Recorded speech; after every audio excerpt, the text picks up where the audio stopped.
trust you, you need to retract that statement. Because I have said over and over again that I want a dialogue. I mean, why are you all here? I want to talk to you. I want people from the community.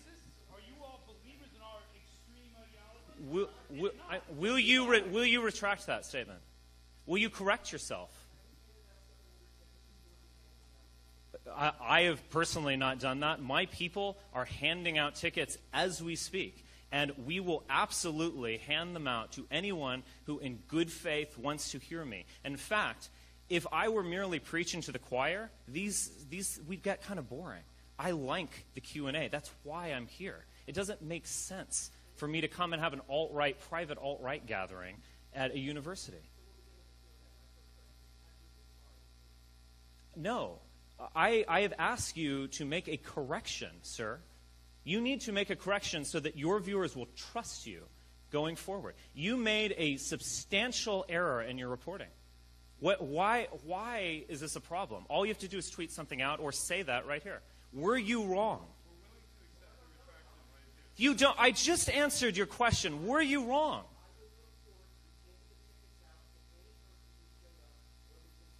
Will you make a correction that you were simply wrong in your original report? But you said that he said...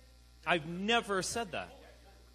You said that he said only people that agree with us are going to be led. And he is telling you right now, one, he never said it, and two... Why don't you allow us to move on by simply correcting your statement? You apparently think that you're going to feel embarrassed or something by simply admitting you're wrong. You were simply wrong. How many times have I had a factual error in a piece I've written?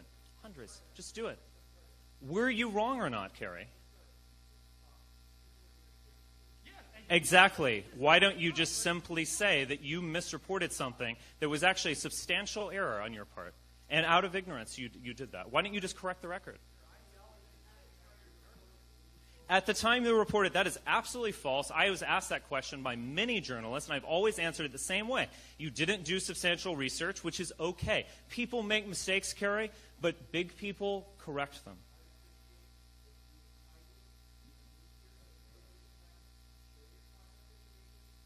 My contact information is on my Twitter account. It says hello@richardbspencer.com. Tons of people contact me that way. We cannot respond to everyone, just physically speaking. We cannot respond to everyone. I respond to tons of journalists, effectively hundreds over the course of a year. Yeah, absolutely. But why don't you simply correct the record, Kerry?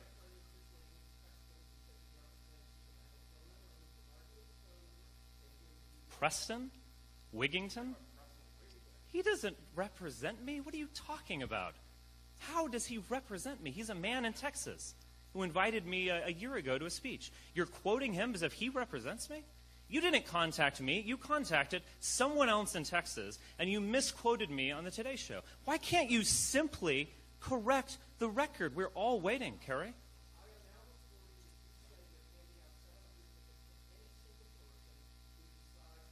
In good faith.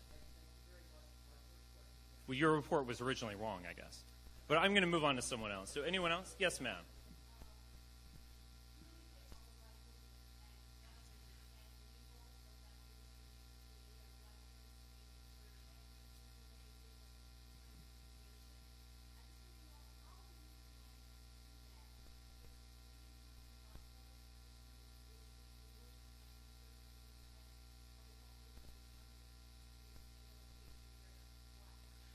The fundamental goal of the alt-right is not the ethno-state. The ethno-state is something that I have discussed and other people have discussed as a kind of ideal that can be a motivating ideal, a telos, if you were. Much like in the 19th century, many Jews were passionate about the idea of a Jewish state.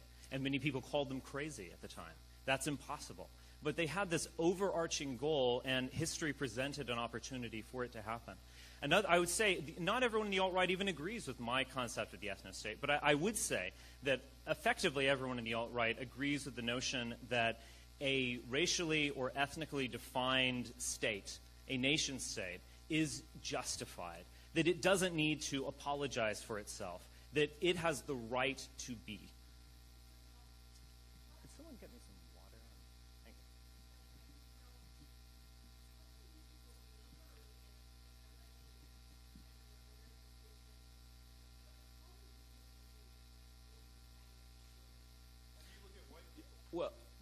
Well, I can answer that question. It's a little bit dark in the audience, to be honest, but you actually look rather white to me, to be honest. Hispanic is a bit of a dubious category. It's effectively a language category. Being Hispanic is almost a check mark on a census form. There are many people who speak Spanish around the world and in Latin, Central America, who are effectively white. There are many people who have an Amerindian background. There are many people who have a mestizo background. There are many. It's a very complicated category. Identity is a really rich, complicated thing. I don't think we're the same. No. Well, no two individuals are the same. It's a strange question.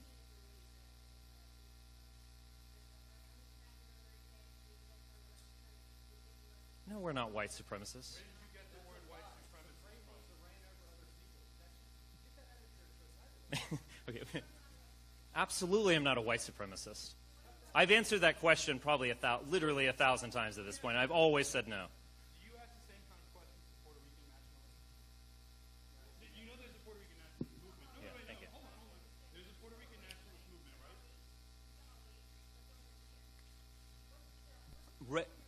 right? Race is real, race matters, and race is the foundation of identity. And that holds for white people, that holds for all human beings. That is a foundational tenet of the alt-right. I would say everyone in the alt-right agrees with that statement. So we want to engage in a kind of identity politics that does come from that it's a new starting point. Our starting point isn't free market capitalism or the quest for equality or communism or anything like that. Those are other ideologies. Our way of thinking starts from that question, who are we, which ultimately is a racial question. What? I'm not a racist in the sense that I hate people and I want to scream at them and so on. No, in that cartoonish version of a racist, I'm absolutely not a racist. I do think that race is real, race matters, and race is the foundation of identity. Yes, sir.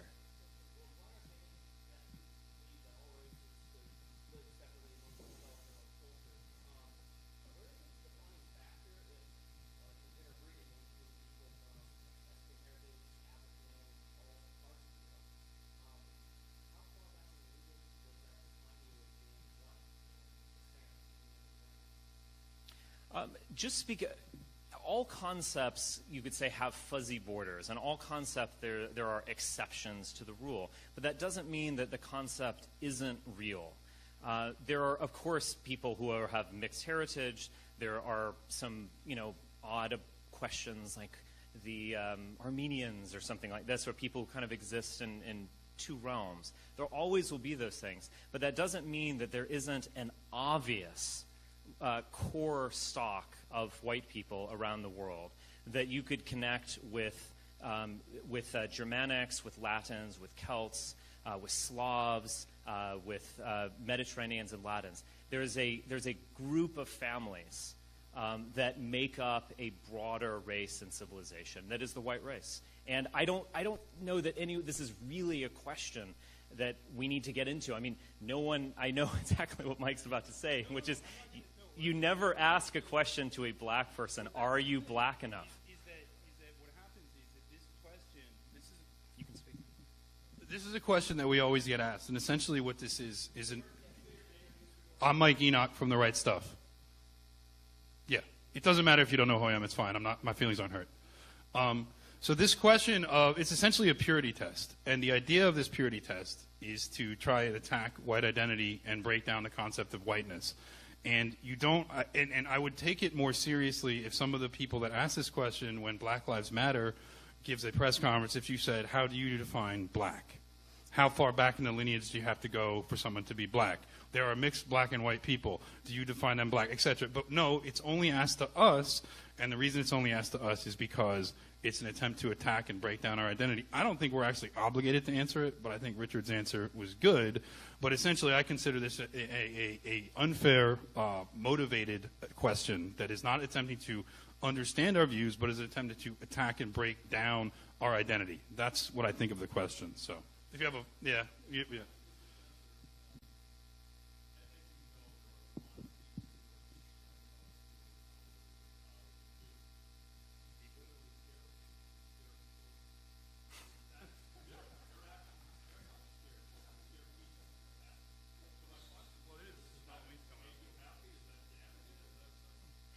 I actually seriously doubt that I scare children.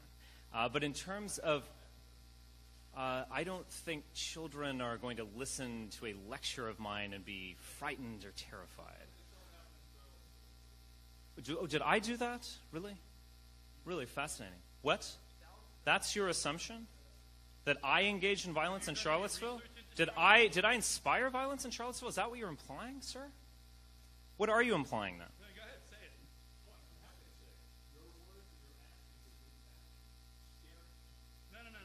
What about violence? What about violence? Yeah. Did we incite violence in Charlottesville? Antifa engaged in violence. Do I scare people? Let me answer this in an interesting way. I'm sure the alt-right does scare people because there are people who have something to lose by the current way of doing things. The alt-right is a revolutionary movement in the best sense of the word. We truly do want to change the world. We think another world is possible, and we want to bring it about. So there are people who benefit from this current regime of mass immigration and mass multiculturalism and endless wars abroad and the whole kit and caboodle of global America. And yes, they do not want a different viewpoint to be heard because we would present the world with a different way of doing things. It would be a much more peaceful world. It would be a much more meaningful world for all human beings. It would be a better and more beautiful world if people like me were in power. So there are people who benefit from the world as it is, and I'm sure they're scared. That's good. Sometimes ideas are scary. When I first read philosophy, I was scared in a way, in the sense that it was changing my mind. What?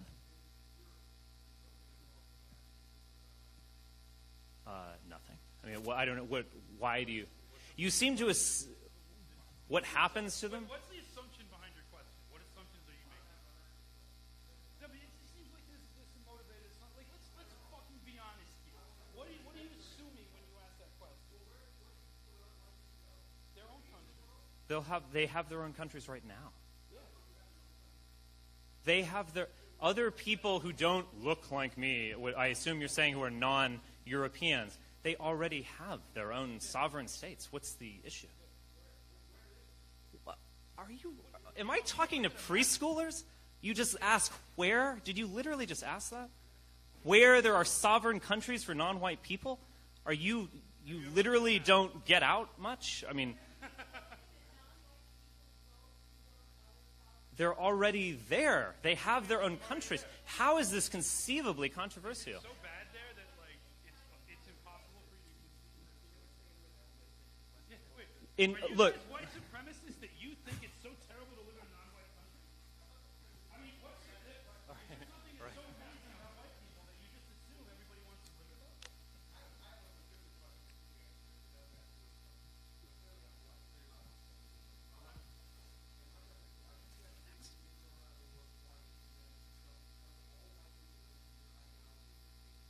We don't think that you're asking bad questions. Ma'am, I'm sorry. You're just not smart enough, sir. Ma'am, your question is actually dumb, like it really is. So I'm sorry. I would rather talk to this young woman.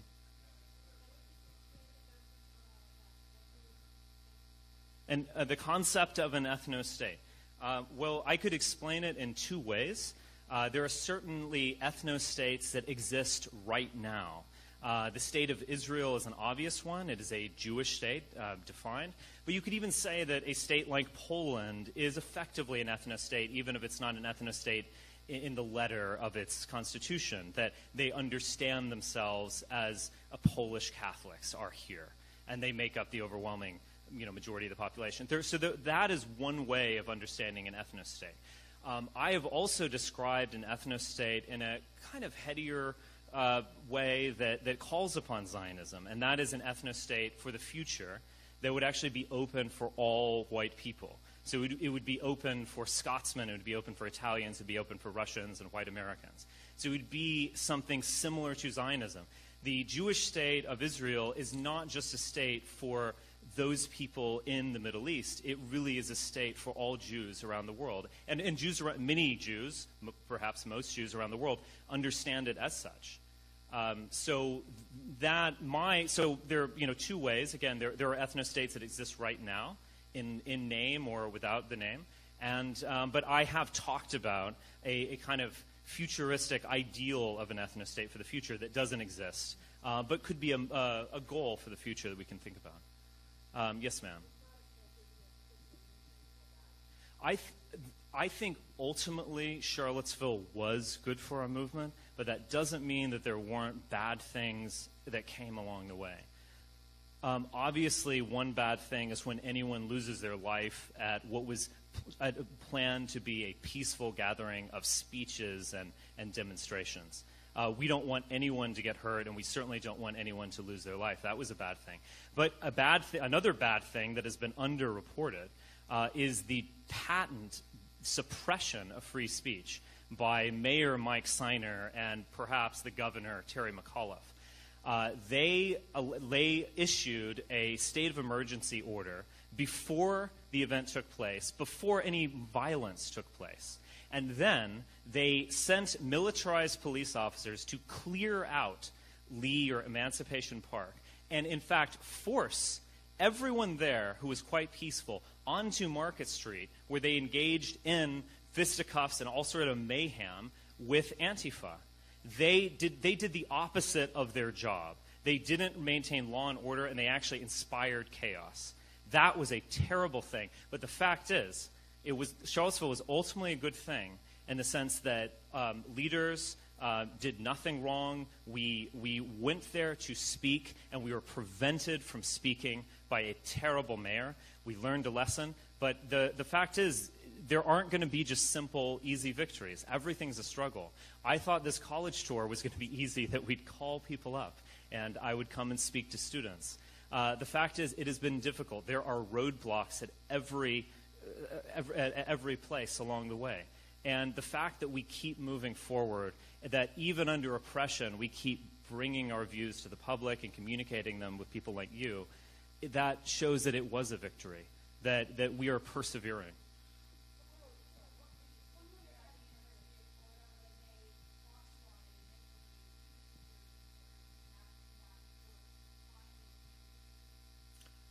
What was the question?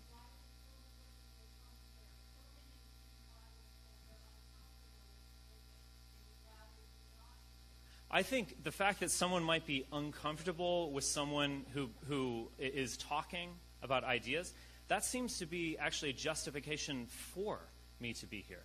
You know, the ideal of an academical village, as Thomas Jefferson talked about it, is not a safe space in the sense of a nursery school for young adults. It's not a place that we need to protect other people's feelings. It's actually a place where we desperately need to talk about controversial and, you could say, dangerous ideas. This is the place to do it. This is exactly the place to do it. If we can't do it at public institutions, where can we do it? And the answer to that is the internet, of course. And there is a huge amount of discussion going on that on the internet. But this has to enter the real world. We need to engage with people as humans. Yes, ma'am. Sure. I gave a speech in 2013 in which I described what could be called peaceful ethnic cleansing. I did not call for it. I was describing a historical phenomenon that was actually referencing the Paris Peace Conference of 1919, in which the map of Europe was quite literally redrawn, and it was redrawn on the basis of self-determination or ethnic determination. And so states that had actually had a historical precedent but had not existed, like Poland, came into being due to liberal elites, interestingly, who recreated these states and created things like Yugoslavia and some other states that have not gone as well. Within that was peaceful ethnic redistribution. So my point was that these kinds of things are possible. They've been done before, therefore they're possible again. And my other somewhat more ironic point was that they were actually done at the behest of the liberal elites, who will sometimes go in different directions and value other things. On top of that, there's one other thing I'd like to add, which is that the way you phrase that question, it makes it sound like it's this terrible thing. But as Richard pointed out, it's been done many times in history, and it's also if you recall, when the United States engaged in the ill thought out war in Iraq, many intellectuals were talking about how, well, because you have Sunni, Shiite, and Kurd, this is never going to work as a state. Iraq should be broken up, and there should be 3 independent states. Now, it didn't end up happening, but it was talked about in a serious fashion because it was understood that these three distinct groups of people simply can't get along. And on top of that, when you talk about, the way it's phrased, it sounds so terrible, and you're talking about, migrations of people and moving people. But people move all the time. People are moving in the millions into the United States and into Europe. And these are foreign people that don't know the language, the culture, the customs, and they're causing disruptions, they're causing conflict, and they're causing chaos. So the idea that people moving is like the most horrible thing is very strange. And now people move all the time. Think about it. Think about how readily you accept the idea that somebody must move because they lost their job or because the rent got too high in their neighborhood. Now, these are people moving because of capitalist greed. So what's so horrible about the idea of people moving for a better and more peaceful world? Okay, I'm going to, we only have about 5 minutes, so keep the questions brief, and I will keep my answers brief. Who has not asked one? I'll go around here, so Al, sure.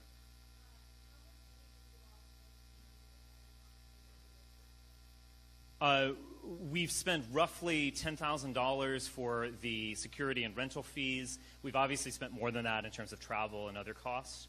How much money have we raised in Charlottesville? That's private information.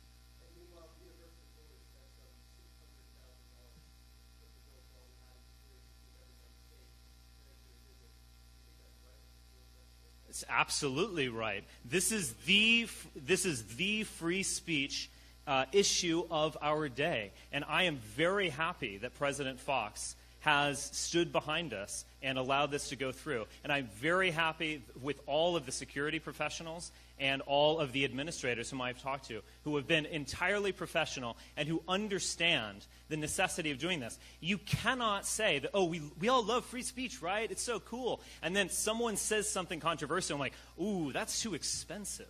That is the implication of your question, whether you understand that or not. And that demonstrates to you that you basically want people to speak when they say things that are fairly boring. Yes, sir, and then ma'am. Sir?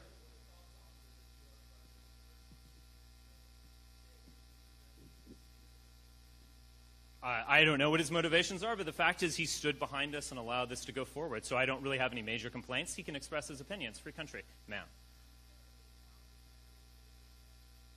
I won't make that determination. Certainly a lot of security is necessary because we are dealing with a violent, I can't believe I'm saying this because I was so critical of George W. Bush, violent terrorist group known as Antifa.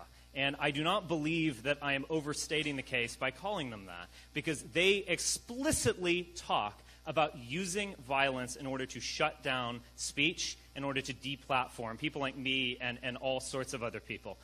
So the fact is, we're going to have to spend money in order to combat these bad people, the Antifa, and thug elements of other groups. Ma'am?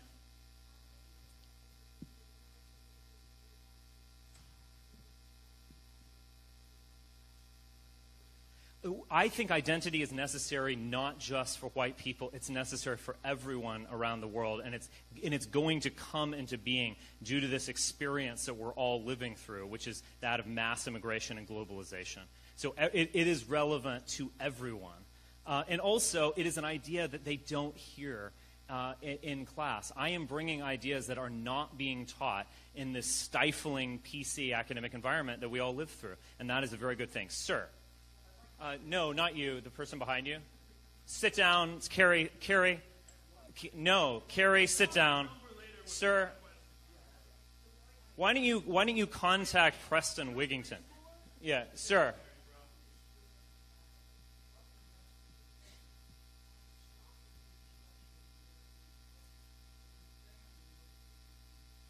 I'm actually no longer banned in most European countries. I had a 3-year Schengen ban, and I'm still banned in the United Kingdom, and my last name is Spencer.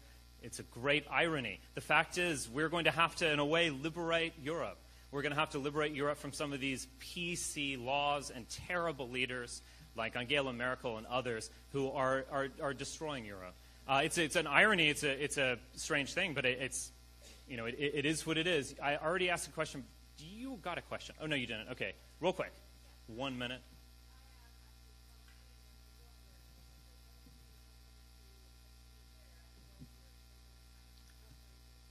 I was invited by my colleague Daniel Freeberg, and I'm going to give a speech at a conference. It's going to be a lot of fun.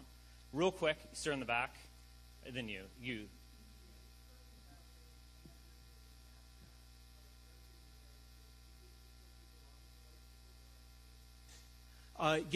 Historically speaking, yes, absolutely, this is a white country. I could give you a longer answer to that, but I'm going to refrain just simply because of time. One more question, and then I'm going to have to go. Sir, you lucked out. Sorry, I've already talked to you. You sure? Thank you.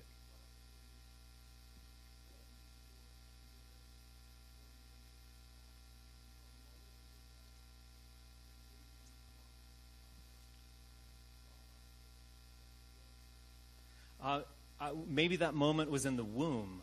I do think that in a way I was born this way. But in terms of articulating these thoughts, it was a long evolution over the course of my 20s. I moved from left and right in all sorts of ways in between. I wish I could get into a personal question like that, but we just don't have time. Thank you all for being here. I really do appreciate all of you. And there also is going to be a Q&A session afterwards. I would ask you to allow some students, not to hog the mic from the students. Yeah.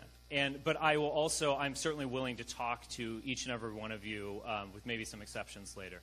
So thank you for coming. I really do appreciate you. Thank you. The police are going to do their job. I am very confident.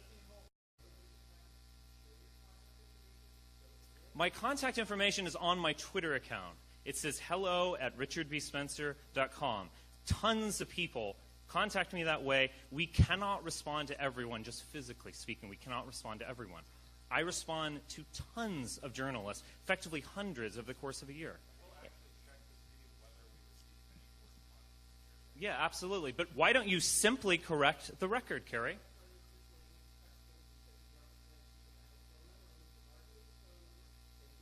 Preston, Wigington, Wire, these we get kind of boring.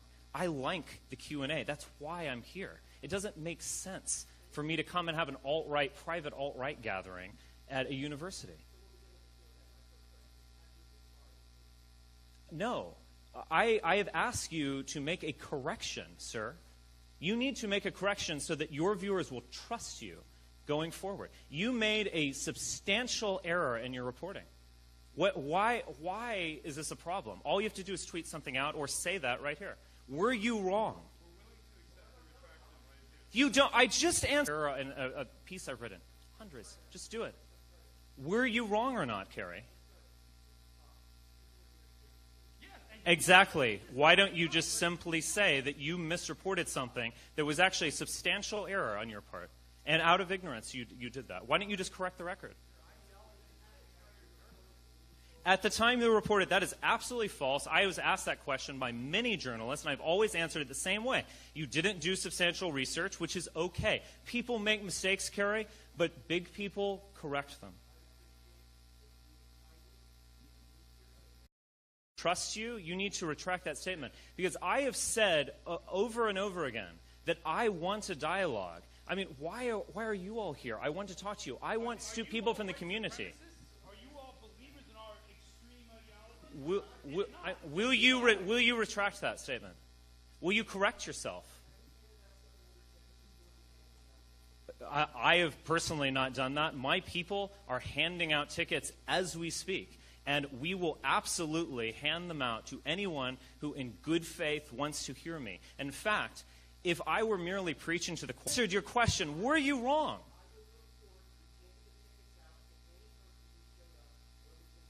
Will you make a correction that you were simply wrong in your original report? But you said that he said.